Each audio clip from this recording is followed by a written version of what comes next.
been 70 years of Godzilla. From this to this.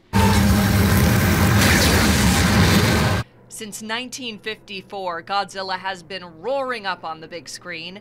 It all started in Japan with the movie co-written and directed by the legendary Ishiro Honda for Toho Films.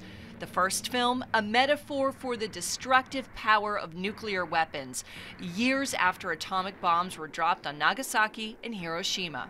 It was later dubbed in English and shown to American audiences. So I've loved Godzilla since I was 7 or 8 years old. I remember seeing the first film, lying on my stomach on the blue shag carpeting in my parents' bedroom, watching the big old wood grain TV set, Saturday afternoon creature double feature. I fell in love.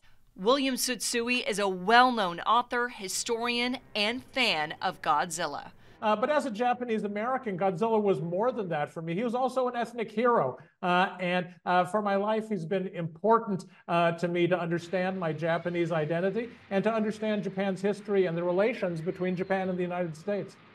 The character grew from a nuclear allegory into a movie monster icon, with dozens of ghastly adversaries to choose from. A lot of people, I think, their parents grew up watching Godzilla movies, like in the 70s, like in drive-in theaters and stuff. And so there's kind of like that relation to it. It's just grown. Jacob Gilley runs the Kaiju news outlet on Instagram and Twitter. Almost every movie has a different appearance. Still, you can tell it's obviously Godzilla still, but it's unique almost every step of the way. For years, Godzilla was a guy in a suit, and it wasn't until 1998 when an Americanized version turned him into a CGI Leviathan.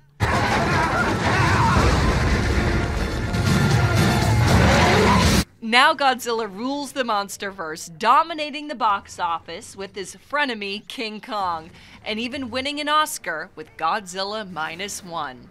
So the fact that you can have those two, Toho and MonsterVerse coexist, come out a few months apart, and both set box office records, shows me that it's not like, obviously it's not, but I love both coexisting, in short. And this atomic titan even rules the toy aisle. Figures, shirts, really everything is. I think that merchandising is one of the big reasons the franchises continue to develop and grow. Godzilla is silent, so Godzilla never speaks.